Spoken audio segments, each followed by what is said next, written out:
this is a download page. So if you go to simplex.com/FeenoX, then you will have some explanation, and you have this why, what. Well, I was saying, most of the time that I have to give courses, I start with the theory and then go to the practice.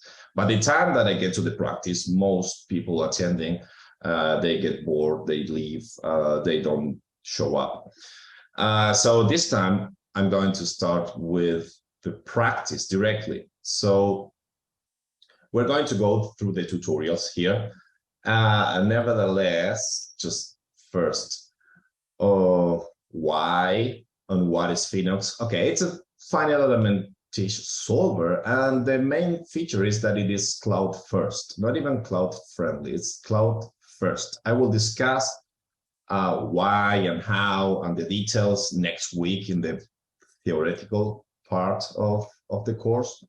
But things to be said, it's cloud first. So here's a 5-minute video that explains why it works the way it does. And essentially, it's this, that you need a terminal, and you run it, and you give it an input file, and it will write to another number of input files. So you have to set some stuff up. The idea is that you can just, I don't know, log in through SSH to a cloud server, or do everything remotely, run a big problem in a big supercomputer, and then post-process. What we're going to do is we're going to see behind the scenes about, for instance, how I don't know, web-based interfaces work. So disclaimer, I work for OnScale, which is a web-based interface for solving finite element problems. I have already worked myself on CA-Plex, which uses some previous version of FeenoX as the backend, and there are others as well. So this course will be like seeing naked how the cloud solver works.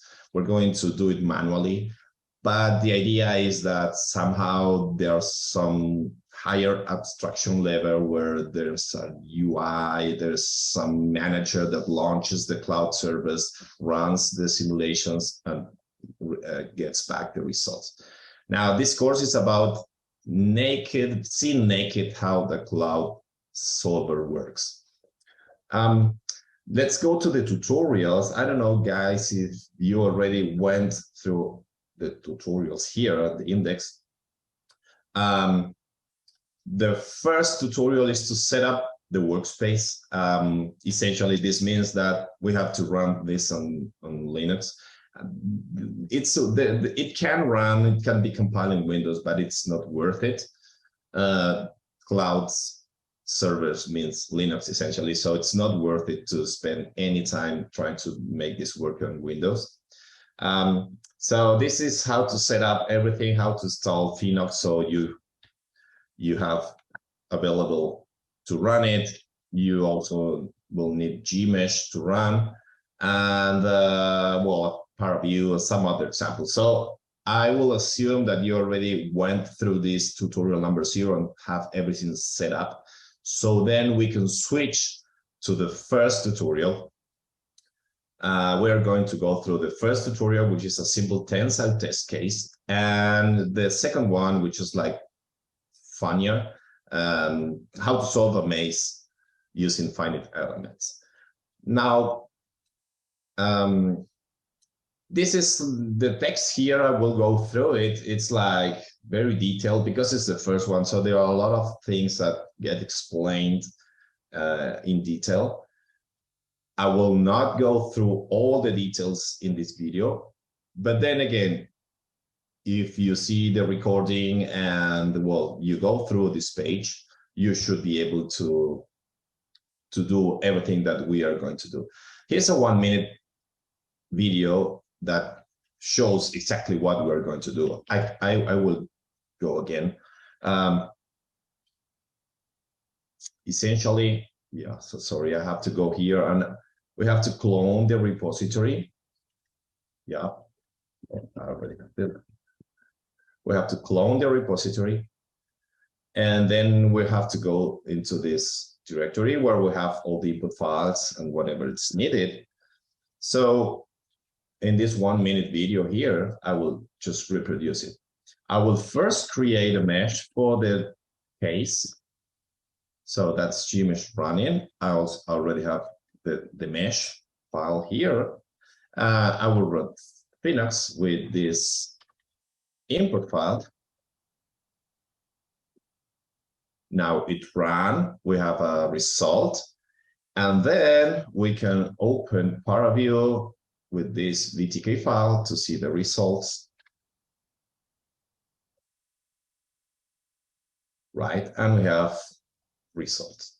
Now, that's the summary. If you click play here, you will see just that.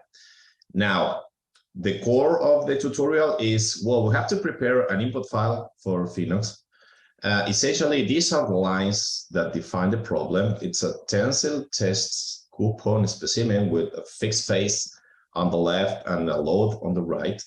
We're going to go why we have to do this, and this is how we ask FeenoX to solve the problem. And then all these lines, they're just the outputs that we define. We want to have a certain number of outputs of results. This is the way to get them.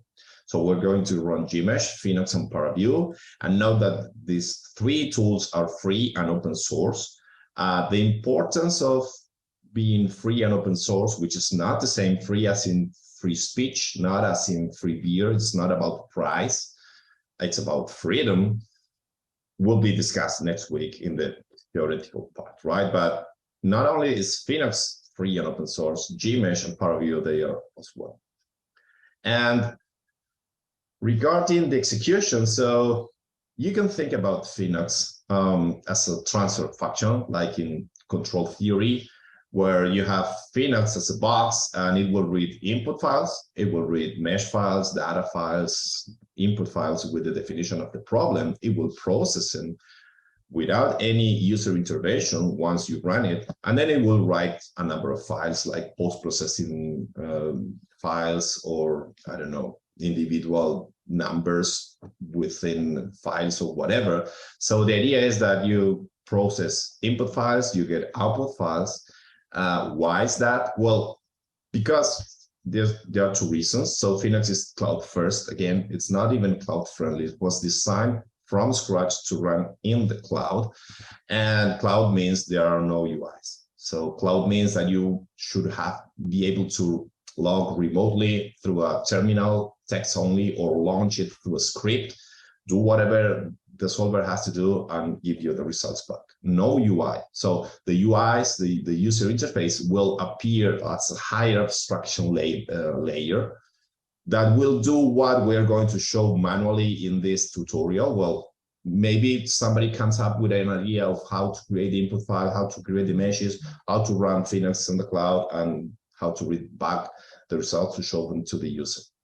But we're going to go manually through to understand what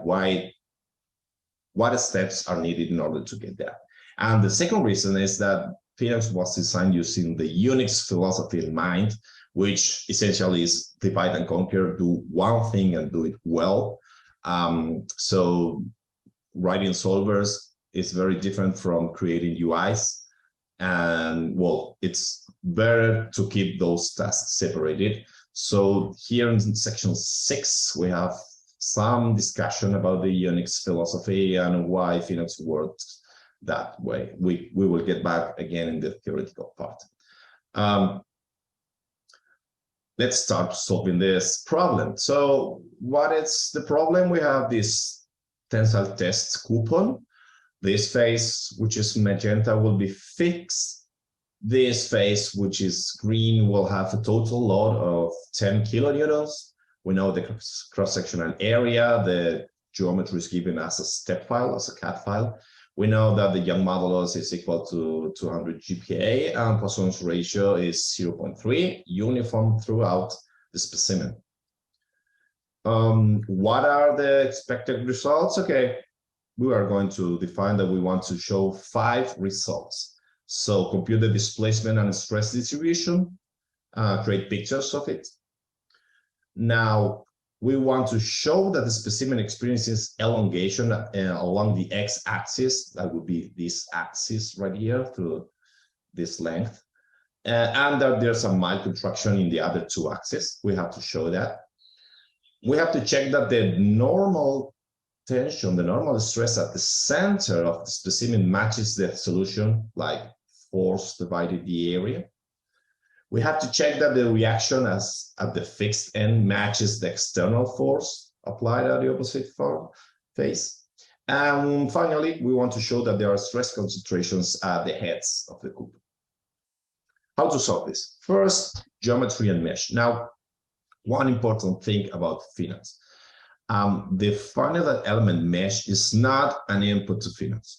I have seen other codes where, for instance, when you have to set boundary conditions, you will have to compute somehow nodal loads because you have to apply them node by node. And that means that the input file that the solver sees depends somehow on the mesh. Now, there's not a direct link. I mean, there's an indirect link between the mesh and the input file, but we will see later that we can use different meshes, different mesh refinements with the very same input file for FeenoX. And that means that the input file can be tracked with Gits or any other version control system. And that if you change the mesh, you don't change the input file, which is very important.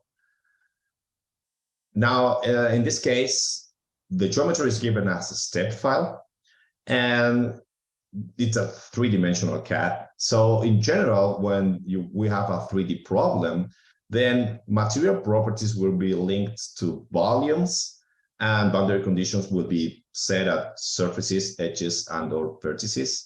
Well, this happens if you have 2D, 1D problem. In this case, we need to identify the surfaces that will hold the boundary conditions. In principle, we should also identify the volumes as well, but it's not needed since there's only one volume.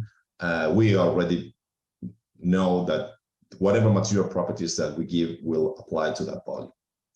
So how to create the mesh file for this problem? Well, the creation of mesh involves 4 steps. So we have to read the CAD file. We have to identify the volumes, not strictly necessary in this case, but yes, we'll have to identify the volume of the CAD for some other reason that relates to how Gmesh works. We have to identify the surfaces, and this is important because we will have to identify which face will be fixed and which face will have attraction, and then setting options like the size of the elements, depth type, the quality, whatever. Now, we already have cloned the repository, so we go into this directory. I will make it larger. And well, the tutorial says, okay, open Gmesh with the step file, just to see how it looks like. We open Gmesh with the CAD, and we see the CAD. What we need to do is to see what ID this face has and what ID that face has. And in order to do that, we go to options, we go to geometry, and then we ask Gmesh to show us the surface labels. So the surface labels, we can see that this surface is plane number 1, and that this surface is plane number 7. And that's it. That's all we need to know. Volume, there's only one volume, and it's volume number 1. So this is what the tutorial says to do. So what we can do is we can copy this geo file. We already have it. It's tensile test.geo, and we will see that we have the 4 steps that we discussed earlier. We read the step file, we define the physical volume, we call it bulk, we can give any number, any name here, and it will be volume 1 in the CAD. There's only one volume, and this is the important part. So physical surface we'll call it left, and it's plane number 1, if you recall, and the right is plane number 7. And that's it. This is like some other options for Gmesh to create a mesh. Now, once we have this geo file here, then we can call gmesh with that input file, geo file. So that's what we do. The -3 means create a 3D mesh, and then we have this mesh. We can open the mesh file, and we will see tetrahedra, triangles, whatever. We can show, for instance, faces here, and another thing that we can do to check. We can do some clipping. We can, right? So here we have our mesh. We can pick inside. We can, yeah, change the clipping plane. Yeah, so let's say that we are happy with this mesh. It's very coarse, but doesn't matter. Let's say we are happy with that mesh. This is what I just did, the tutorial asks for. And then we can close gmesh. We are done with gmesh. Here comes some discussion about the fact that that's all we need. We just need a .mesh file, and we have to give the path to that mesh file from the input file in FeenoX, and that's it. If we refine the mesh, we make it coarser, finer, whatever, as long as left and right they exist, we can use the very same input file to solve coarser or finer problems. That's it. We don't have to recompute the way that boundary conditions are given, like nodal basis or whatever. So this is what it says here. Let's go into the input file. The idea of the input file is that it has to be something like syntactically sweetened. So it's like syntactic sugar, means that it's something that both a computer and a human can understand. So that's the sugar part. That's like it's sweet for people to read it. And this is discussed in the software design specification, which is a living document here. It's a big document. I will talk about this next week, but this explains the idea of what the interface are, the problem input, the output, why they are the way they are. But essentially, the idea is that if I, as a person, want to tell other engineer what problem we're solving, well, I can just draw something in a blackboard, and I will draw something like this. I will say this face fixed. This face has a load of 10 kilonewtons. The material properties are this, and that's it. So we have the CAD, boundary conditions, material properties. And if you recall the input file, well, first, simple problems have to have simple inputs, and this is a very simple problem. So first line, we define the problem type, then we read the mesh, material properties, boundary conditions. Let's go one by one. So why FeenoX input files look like this? This is something that the computer reads, but also a person can read. And if you see, there's like a one-to-one correspondence between, well, we're going to solve a mechanical problem. This is the mesh, so this is like the geometry. These are the material properties. These are the material properties. These are the boundary conditions. These are the boundary condition, and that's it. Nothing else, because the rest, the code can figure it out by itself. How a FeenoX input file works? Well, there are definitions, which are English nouns. There are instructions that are English verbs. So the first line is a definition, because problem is a noun. Well, it asks to solve a mechanical problem. The second instruction is, the second line is an instruction, read, it's a verb. So we are going to read this mesh. There are other workflows where we can read many meshes. This is only one simple problem with one mesh. And then we have the material properties. There's only one volume. The properties are homogeneous. So what we can do is, this is a scalar variable called E, capital E. And if we assign any value to that variable, that's it. FeenoX will know that Young modulus is uniform and it's equal to this number. Same thing for Poisson's ratio. So we can have like homogeneous or non-homogeneous properties, and we can have single materials or multi-materials. So we are in the simplest case. This is the first tutorial, homogeneous and single material. But well, if we still have like several materials, all of them with homogeneous properties, we can, instead of just E, we can give E underscore and the name of the volume that we gave in the geo file. In this case would be bulk. And then we can give different properties for different materials. And if we had like non-homogeneous properties, like depending on space and temperature or whatever, we can write an expression. Later on, we will see that everything is an expression. And instead of a scalar variable, we will have a function of space. And in the multi-material non-homogeneous, it will be like a E underscore and the names of the materials, right? So we're defining material properties, but we're using an operator which is equal. Then, well, there are some examples. If you go to the examples here, so in the FeenoX webpage, you have this examples section. There are like 20 examples ranging from like simpler up to more complex stuff. Here you have examples of multi-solid, non-homogeneous properties or whatever.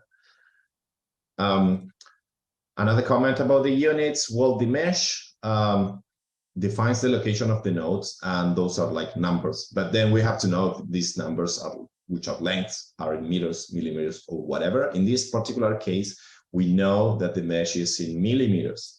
So the denominator of the Young modulus are millimeters squared. That's it, because E has units of stress.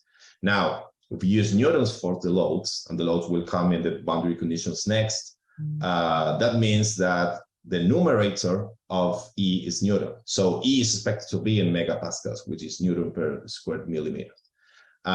So it doesn't matter if you just choose the units for E and then use the loads in consistently, or you define the loads and then the units of E, but you have to be consistent in that regard, right?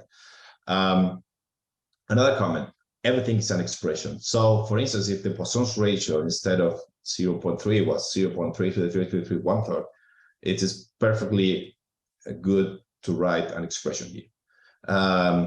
Now, this is a very simple case. We can work away with like uniform stuff or constants, but in FeenoX, everything is an expression. We'll go back probably in the maze tutorial later. And in this simple case where there's only one material, we don't have to link a volume in the mesh to a material property. It's trivial. The next two lines are boundary conditions. So boundary conditions, these are definitions. So what this means is this left name is the name that we used in the geometry file. So that left actually is this left. And of course, this right will be this right. So this means that left is fully fixed, that right has a load in the x direction equal to 10,000 Newton, and that's it. That's all we needed to define boundary conditions. Again, this can be an expression, this can be a function of space. In transient cases, it can be a function of time, whatever.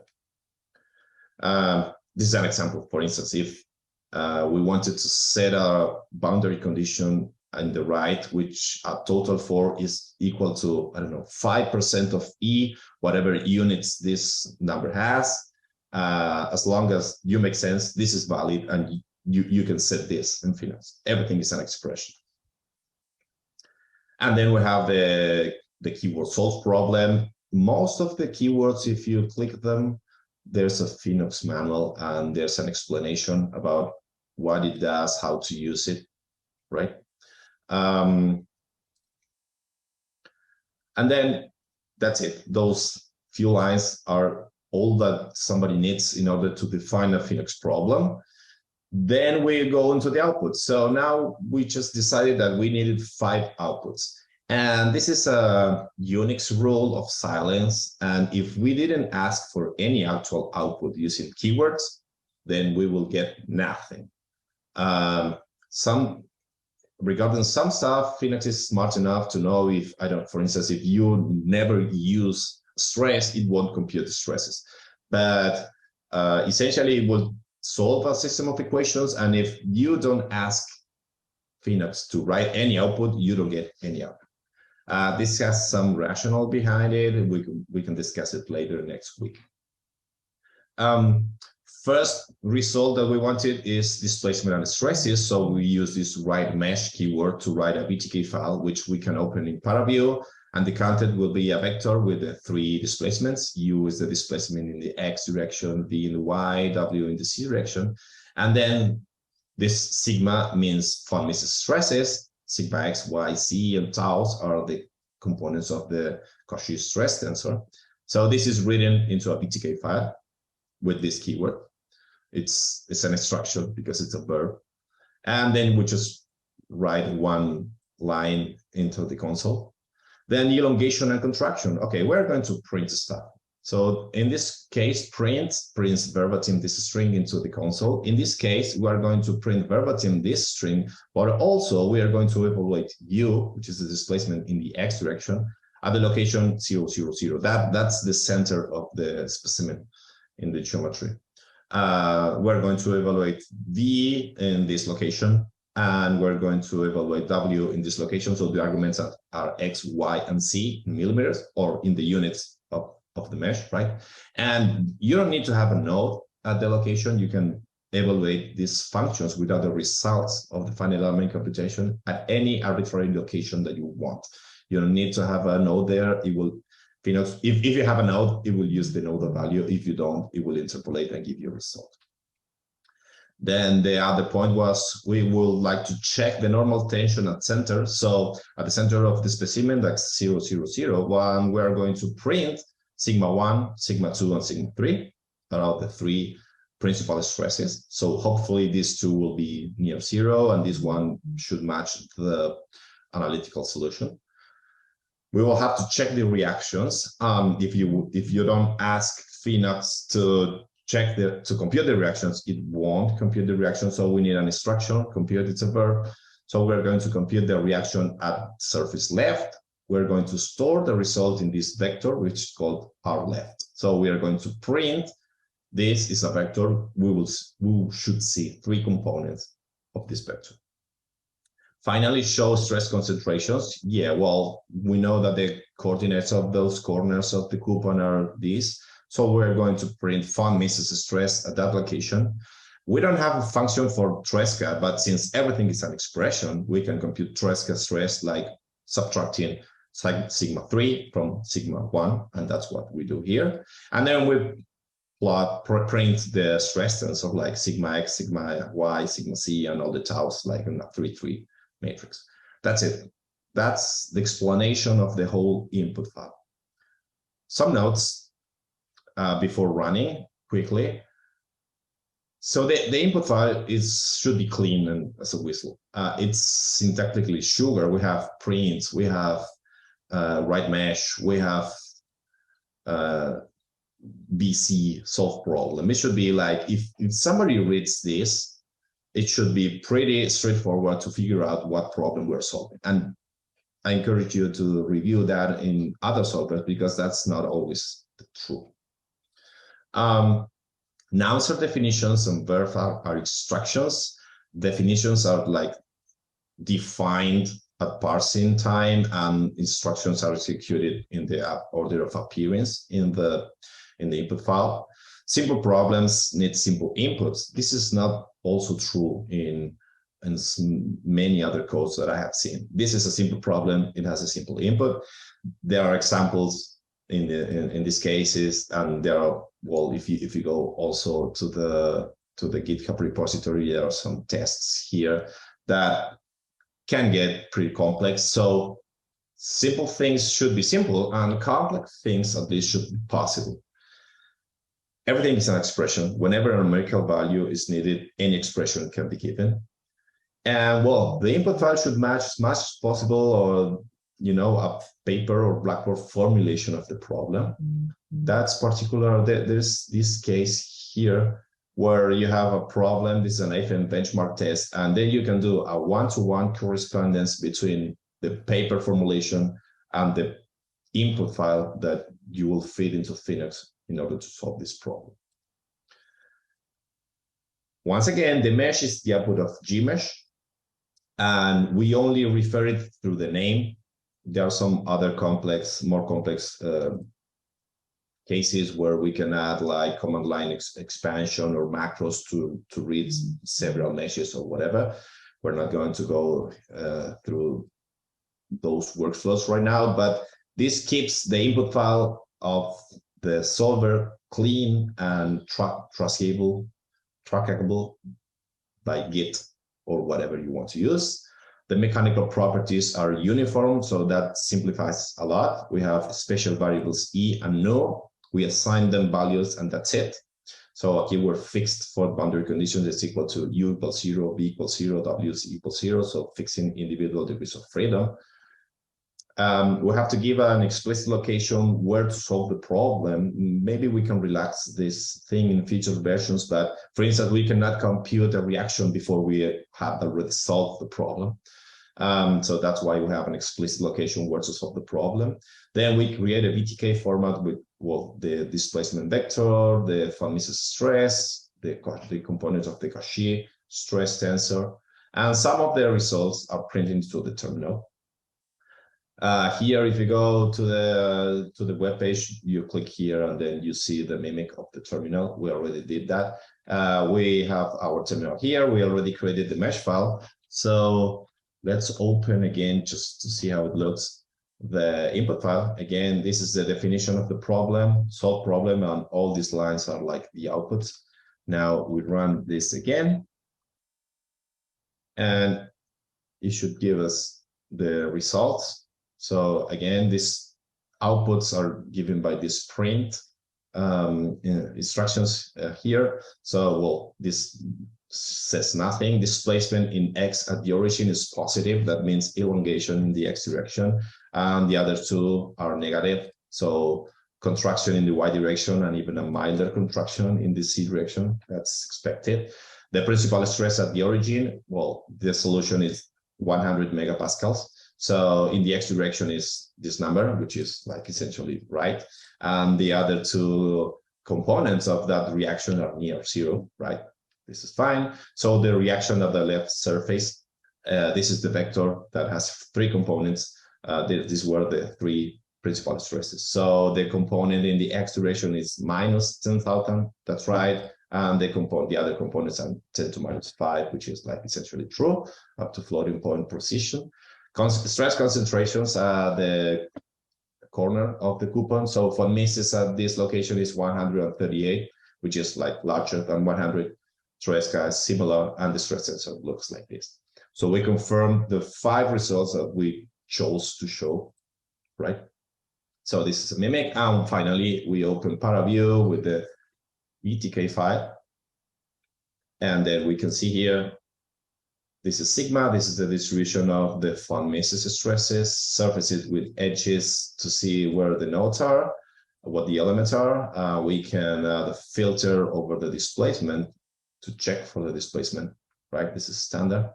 So we have verified that it works like a finite element solver is expected to do. And well, that's it. We finished our first tutorial. So I encourage you guys to go through the recording and through the text and redo all the steps to try to understand what we just did.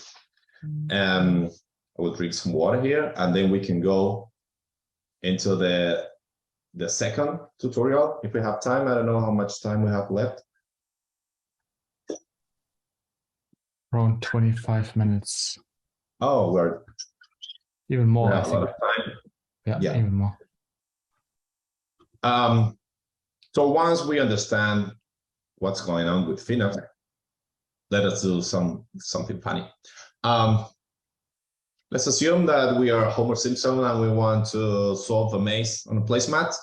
We don't want to get into the crocodile's mouth. We want to get into the treasure. Now, this is like, a joke. This started with a post in LinkedIn like last year.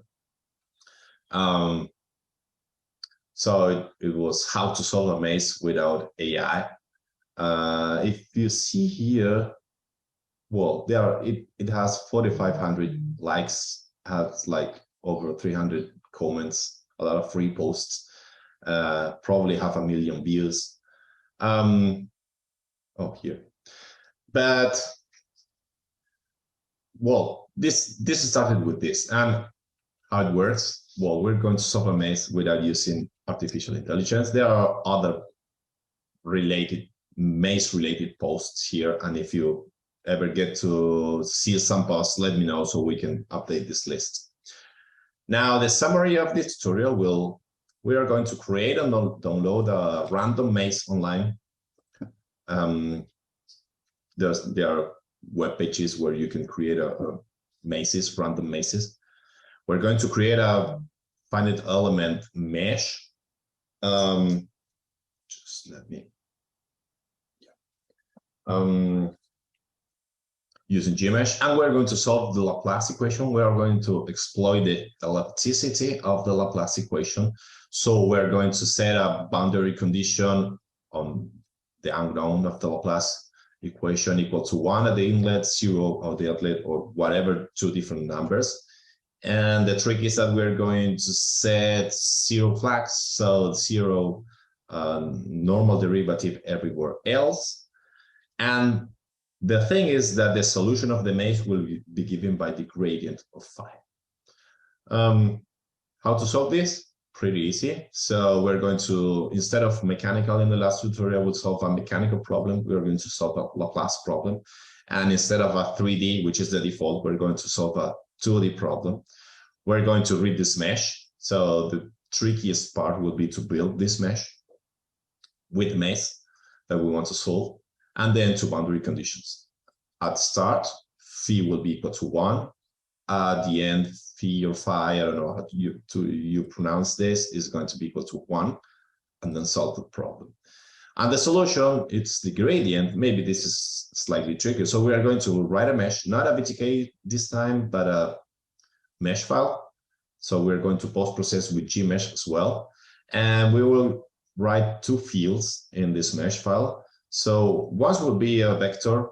Vectors have to have 3 components. Well, since this is a 2D problem, we're going to write the gradient of the solution. So phi is the solution, and d phi dx and d phi dy are the 2 components of the derivatives. I mean, I know that to the partial derivatives of the solution with respect to x and y. So this will be like a field of arrows, essentially, in 2D. And this will be a scalar field, which is the norm of those arrows, like the square root of the sum of the squares. Everything is an expression. So this is a valid expression. It's the square root of this function evaluated at x and y squared, and this function squared. And as a bonus, if we have time, I think we do, this is like a steady state case. We're going to solve a transient case where we can see some details about the Laplace equation and how to exploit the elasticity of the operator. So this is like the examples that we posted on LinkedIn. We have the maze. In this case, the aisles are like painted, and what you see white is like walls. You cannot go to the white part. You're only allowed to walk through the blue aisles. Out of the geometry, we create a 2D mesh. We mark the inlet, the outlet, and then after we solve, this is what we should get. You know, a path from the inlet down to the outlet. If you follow the arrows, you will get out of the maze. Let's create a mesh. So for instance, you can go here to maze generator. It's a pretty cool app. So this works not only for rectangular, but for many shapes. So we're going to stick to rectangular. You can choose the width, the height, whatever. And then if you click here, you will have a random maze. You can try this. Now, In this case, I already have this PNG. I will keep using this one, but just in case, well, you can come here and download the PNG. It will be better to download the PNG in order to post-process it. You can get the SVG, but it's harder to. It's better if we download the PNG and then at some point we use the SVG to create the geometry file. So you can click here, download, and then proceed through the tutorial. So we say we have this PNG here. Let me switch into the right directory. This is a clone from GitHub. Now we're going to do some manipulations to convert the PNG into something that Gmesh can read. So we're going to need these tools. So you should install this. Now, first thing is to convert the maze and invert it, because we want dark points to be part of the geometry and white to be outside of the domain. So we're going to negate it and convert it into PNM, because that's what we need in order to continue. So now we have this maze negated.pnm image, which is this one. Now we have to vectorize it. So far we have a bitmap. Then we might need something that has like vector components. This is an SVG. So if we open, let me go the other way around. If we open the bitmap, because we have time. Oh no, this didn't work. We open the bitmap and then you zoom in. So these are like bits. It's like a pixel that is even white or black, and that's it. That's what a bitmap means. Now, if we convert it to SVG and you open it with the ProView tool, for instance, Inkscape, then now we have vectors. What does that mean? That we can edit it. There are information. So this is not like a bitmap anymore. This means that there's a line from this node to this node passing through this one, right? So this has more information. I'm not going to save this, because out of that SVG, then we convert to EPS. That's the way that the path that I found works. Then finally to DXF, that is a common format for engineering, right? And then from this DXF to something that Gmesh can read. So there's this CPP tool that comes with Gmesh that converts from DXF to Geo. And then finally we run it. And what we have, it's something called maze.geo. That is something that Gmesh can read. So this file defines points out of coordinates, and then defines lines connecting those points. So if we open it, we see the maze. But now we have like entities that Gmesh can mesh or knows how to mesh, right? Let's go back to the tutorial. So the tutorial says open maze.geo, and then you will see this, right? Now we have to do a couple of things manually. This could be like done automatically, but I will go through it. So far we have points and lines. We need a surface so we can have a 2D surface that we can mesh. So what we're going to do is we're going to add a surface for the aisles of the maze. Now, we should go to geometry, elementary entities, add a plane surface. So geometry, elementary entities, add plane surface. This will ask me to click on any of the edge. So on this, since this is a closed path, it will already know. It will select everything. So it says select hold boundaries. If none, press E. There are no hold boundaries, so I'm going to press E, and that's it. Now we have surface. If we press 2, we should have something that Gmesh can mesh, right? Now, if we open, I think we already have this file open. So the geo file changed. It will tell me here. We are going to reload. So if we go down here, these 2 lines were added by Gmesh when we just did what we did. So it added a curve loop with all these lines ID, and then it defined a plane surface out of that curve loop. So far, so good. Now what we have to do is to add a physical group. This is easy. There's an explanation that I won't go through into the details, so let me go back to Gmesh here. Now we're going to go to physical groups, add a surface.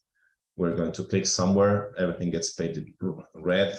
I will give a number, a name, any name will do, and it says press E to end selection. Now we ended the selection, we can go back to the geo file, we can reload it because it has been changed. So there's a plane surface. That line was before, the new line is physical surface with this name AL. This number is not important, we can even remove it.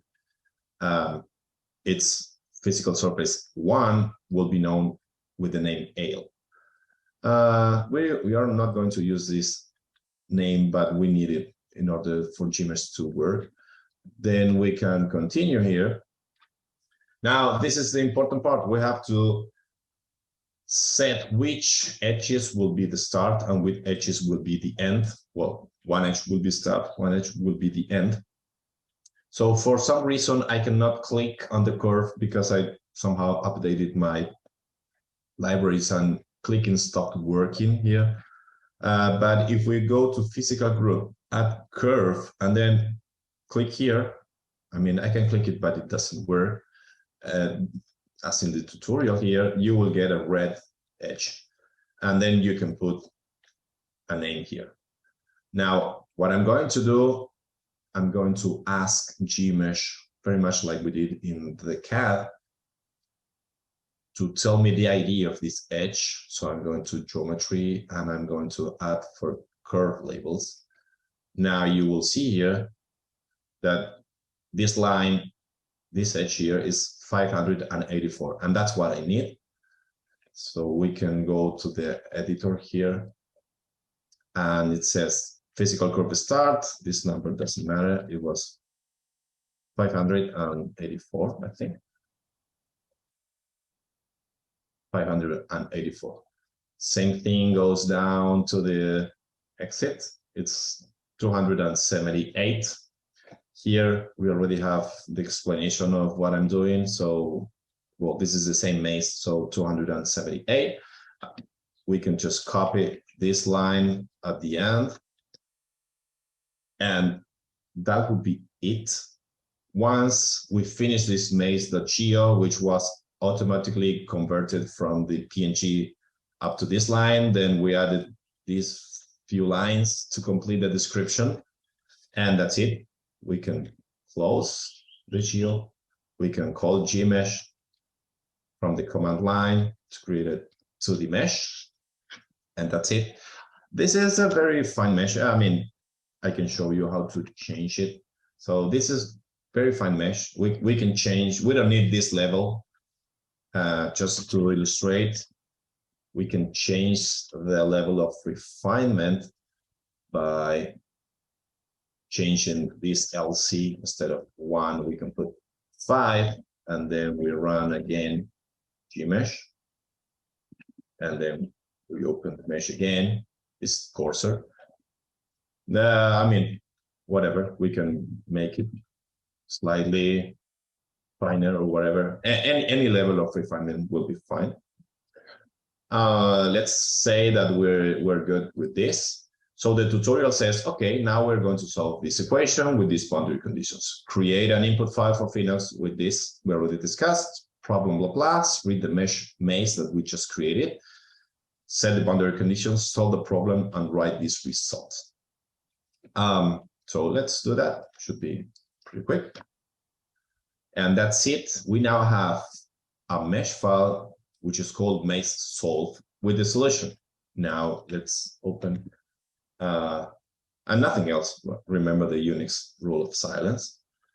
Maze solved dot mesh. We should have our solution. I bet nobody saw this straight path from the start to the end. Well, now we have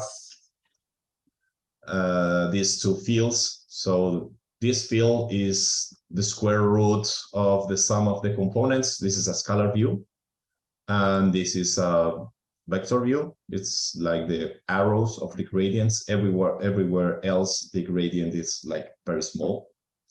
So that's the solution, but well, we might want to have something like nicer. So we're going to create this geo file, which is already there in the tutorials. Makes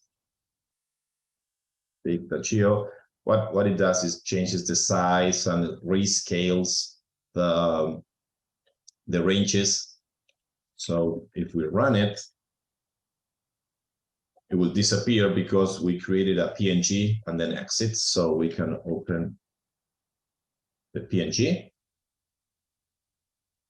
And this is something that we can post online. We see path, we see the arrows, and we found the solution. This works for any kind of mazes. I think, yeah, here are some other examples of. We could even have like a hand-drawn maze, and this will still work, right? And if we do have some time, let's go transient. So let us solve the maze, but now solving a transient problem. So instead of the Laplacian of phi equals to 0, it will be a constant times time derivative. Now, very quickly, the input is slightly more complex, but that's it. So first two lines are the same. Now we have to give an initial condition. That this means that phi underscore 0, which is the initial condition of phi, it's a function of x and y, will be equal to 0. Yeah. Then we will have to give an end time. This is a non-dimensional problem, 500 words. We have to give a value for alpha. This will be like the material property. Again, if this alpha depends on a space or whatever, we should give it as a function of a space. If there were several materials, we should give one alpha for each material. But in this case, pretty simple. And boundary conditions. Now, the boundary condition for the end, which is phi equals 0, is easy. This is fully fixed. Now, if we wanted to have phi equal to 1 at the start, there will be a clash because the initial condition is 0 everywhere. So there will be a big discontinuity here and the solver wouldn't converge. So what we do here, remember that everything is an expression. Now, if t, lowercase t means time. So if time is less than 1, then the boundary condition is equal to t. Otherwise, it's equal to 1. So we have a small ramp out of these 500 units of time. During the first unit of time, we have a transient boundary condition that matches the initial condition and the desired steady state condition. And that's it. We solve the problem. We just print t to know where we are. And we write some vectors, whatever, the same stuff that before. This time we also plot phi to see how it looks, not just the gradient. Now we can run this. So again, let's open the input file. TD means top down because we go from the start to the end. We could have gone from the bottom up. This is the input file that we just described, and we solve it with FeenoX.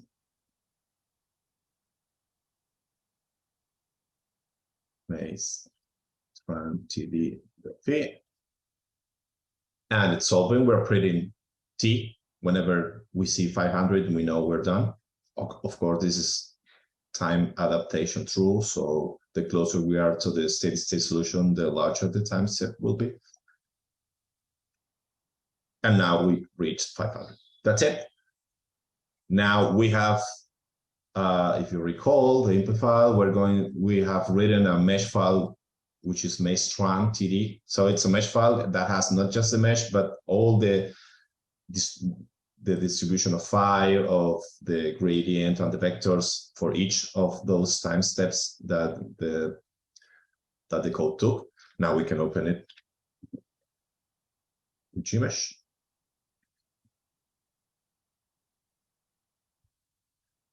Let's get rid of the mesh. Now we have 3 fields. This is the scalar field of the gradient, and then I can, if you see here, I'm changing the step. We have 88 time stepping, so I'm moving forward. Yeah, it's hard to see, but there's something going on. It's because of the scale. Let's not worry about it. This is the same with the arrows. There are some arrows that appear and then they disappear. Again, the scale, we have to update the scale. And this is the solution. This is what phi looks like. So, right? Here's the steady-state solution. So phi, it's almost, I don't know, uniform everywhere, except for the path where it goes from red to blue. And this is where, like, if you take the gradient, so the gradient is almost zero everywhere else except for the path. Now, let's create a video with some better definition and ranges. So here we are defining the ranges, and we are writing a PNG for each of the time step. This is called mesh geo. So we're going to call gmesh with that input file. Now, out of the 86 steps, now we are writing one PNG for each. And then what are we seeing here? So it's like phi tries to follow through all the path, but then when you reach a dead end, it follows back and only the actual output remains. Now we have a lot of PNGs. Here it says that we can use FFmpeg to create an MP4. Just let me see. There's no video here. We're going to create it right now. And then we have a video here, brand new. Oops. And that's it. That is just what we saw. It's like phi tries to go through all the aisles, but then when it reaches, let's start all over again. When the front of this phi reaches a dead end, well, transiently it decays and only the steady state remains, right? This is a GIF out of that. Essentially, that's it. So this is like one way of thinking. We're solving Laplace equation here. You can think it like heat conduction. So you set a temperature here, you set another temperature here, and then you see how heat flux tries to go through all the domain. And then since all the other conditions means adiabatic, it's like a dead end, and then they decay exponentially, and only the solution remains. This works with any other maze, even bigger ones. And that's it. Congratulations, people. We took 2 of the FeenoX tutorials, and I don't know, Jousef, if we have time for comments, questions, whatever. Yeah, definitely. Great tutorial, Jeremy. Really appreciate it. We have 2 more minutes. Any questions? Was it too fast, guys? I think it was a good speed.